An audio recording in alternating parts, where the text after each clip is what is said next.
السلام علیکم عزیز طلباء و طالبات، کیسے ہیں آپ سب لوگ؟ چھٹی جماعت کی اسلامیات کے دوسرے باب ایمانیات و عبادات کے دوسرے سبق اذان اہمیت و فضیلت کے ساتھ آج ہم آپ کی خدمت میں حاضر ہیں۔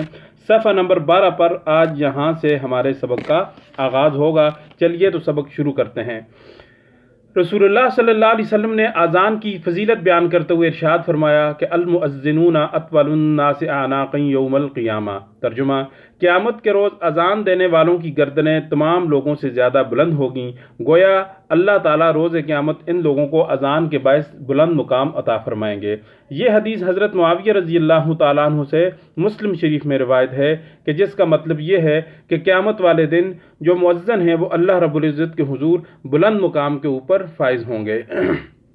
دوسری حدیث حضرت ابو ہریرہ رضی اللہ تعالیٰ عنہ بیان کرتے ہیں کہ رسول اللہ صلی اللہ علیہ وسلم نے فرمایا کہ اذان کی وجہ سے مؤذن کی مغفرت کر دی جاتی ہے۔ دنیا میں ہر نیک اعمال کا جو انجام ہے، جو انسان چاہتا ہے کہ ہو، وہ یہی ہے کہ اس کی مغفرت ہو جائے۔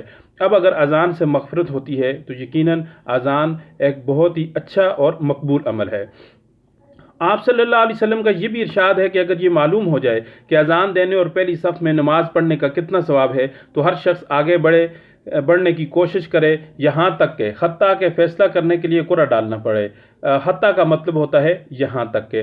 اس سے بھی اذان کی فضیلت معلوم ہوتی ہے کہ ثواب اتنا زیادہ ہے کہ اگر لوگوں کو پتہ چل جائے تو پھر قرعہ اندازی شروع ہو جائے، لوگ زیادہ ہو جائیں اور پھر قرعہ کے ذریعے جو نا وہ لوگوں کا انتخاب شروع ہو جائے۔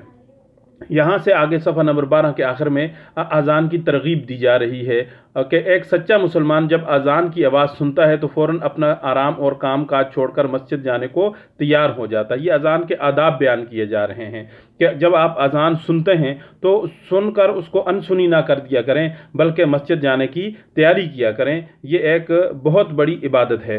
جب بار بار اس کے کانوں میں اپنے رب کا یہ پیغام پہنچتا ہے، بار بار کا مطلب ہے کہ دن میں 5 بار یہ اس کے کانوں میں اللہ کا پیغام پہنچتا ہے تو اس کا ایمان مضبوط تر ہو جاتا ہے۔ یعنی اذان جب وہ اللہ اکبر کی صدا سنتا ہے تو اس کے دل میں یہ بات آ جاتی ہے کہ واقعتاً اس کائنات کا بنانے والا اللہ ہے، ہم سارے اللہ رب العزت کے بندے ہیں اور ہم نے ہر تھوڑی دیر بعد یعنی دن میں 5 بار جا کر اللہ رب العزت کے حضور اپنی بندگی کا اعتراف کرنا ہے۔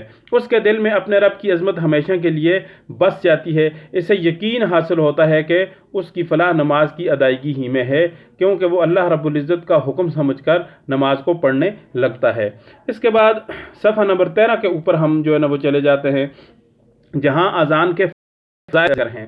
تو فضائل میں یہ ہے کہ پہلی جو فضیلت ہے کہ اذان کی آواز انسان کے دل میں اللہ رب العزت کی بڑائی کا خیال پیدا کرتی ہے۔ اللہ اکبر، اللہ سب سے بڑا ہے، تو اب یہ انسان کے دل میں یہ بات آ گئی کہ اللہ بہت بڑا ہے اور میں بہت چھوٹا ہوں۔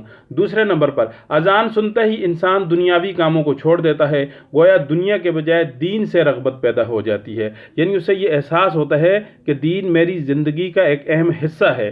اب اذان ہو گئی ہے تو اب میں نے اپنے دین والے حصے کے اوپر زندگی میں عمل کرنا ہے۔ نمبر 3، جہاں تک اذان کی آواز پہنچتی ہے شیطان وہاں سے بھاگ جاتا ہے، اور شیطان چونکہ اللہ رب العزت کا مخالف ہے تو وہ اذان کا بھی مخالف ہے۔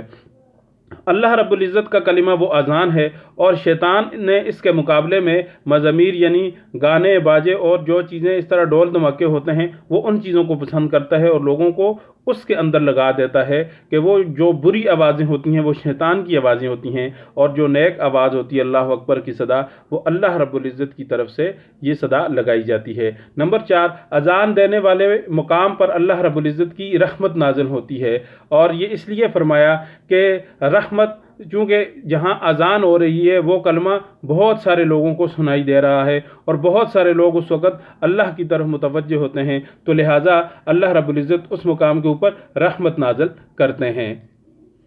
اسی طریقے سے نمبر 5 ہے اذان انسان میں وقت کی پابندی کا خیال پیدا کرتی ہے کہ سب کو پتہ لگ جاتا ہے ایک معاشرے کے اندر ہے کہ ابھی فجر کا وقت ہے، ظہر کا وقت ہے، عصر کا وقت ہے، مغرب کا وقت ہے یا عشاء کے وقت ہے، یہ کون سی اذان ہے اور آج کل کس ٹائم پہ اذان ہو رہی ہے، کس ٹائم پہ نماز ہو رہی ہے۔ تو اس سے انسان کو وقت کا پتہ چلتا ہے اور پھر اپنے کاموں میں سے وہ نماز کے لیے وقت کو نکالتا ہے۔ تو اس طرح وقت کی پابندی انسان کے اندر پیدا ہوتی ہے۔ نمبر 6، اذان مسلمانوں میں اتحاد و اتفاق کی دعوت ہے۔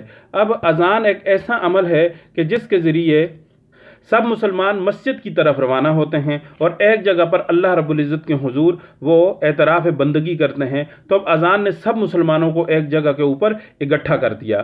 نمبر 7، اذان کی آواز جہاں تک پہنچتی ہے وہاں تک موجود ہر چیز قیامت کے دن اذان دینے والے کے حق میں گواہی دے گی، اور چونکہ اللہ رب العزت قیامت والے دن مختلف گواہ مقرر کریں گے اور ہر چیز جو ہے نا وہ گواہی دے گی، تو جس شخص نے اذان دی ہوگی اور جس چیز نے اذان سنی ہوگی تو وہ اس اذان دینے والے کے حق میں اذان کی گواہی دے گی۔ مؤذن پر اللہ رب العزت کی رحمت نازل ہوتی ہے، کیوں؟ اس لیے کہ یہ اللہ رب العزت اور اس کے رسول صلی اللہ علیہ وسلم کی گواہی دیتا ہے۔ اور نمبر 9، اللہ تعالیٰ قیامت کے روز مؤذن کی عزت افزائی فرمائیں گے، اس لیے کہ دنیا میں وہ لوگوں کو اللہ کی طرف بلاتا تھا۔ نمبر 10، حضور صلی اللہ علیہ وسلم اذان کی آواز سن کر اس کا جواب دینے والے کی شفاعت فرمائیں گے۔ اس کا کیا مطلب ہے؟ اذان کا جواب تو ہم نے کل کے درس میں ذکر کر دیا تھا، اور اس کا مطلب یہ ہے کہ اذان سن کر اس کا جواب دینے والا گویا کہ وہ مؤذن ہی کا کام کرتا ہے، اور جو حلف اس نے اللہ اور اس کے رسول کے ساتھ لیا ہے کہ ہم اللہ رب العزت کو ایک مانیں گے، اس کی عبادت کریں گے اور رسول صلی اللہ علیہ وسلم اللہ کے بندے اور رسول ہیں، گویا وہ اس کو دہرا رہا ہے۔ تو اس طرح دہرانے سے اس کے دل میں ایک مرتبہ پھر اللہ اور اس کے رسول کے اوپر یقین پختہ ہو جاتا ہے اور اس کا ایمان تازہ ہو جاتا ہے، اور یہ ایمان کی تازگی اور یہ اچھا عمل اس کے لیے شفاعت کا باعث بنتا ہے۔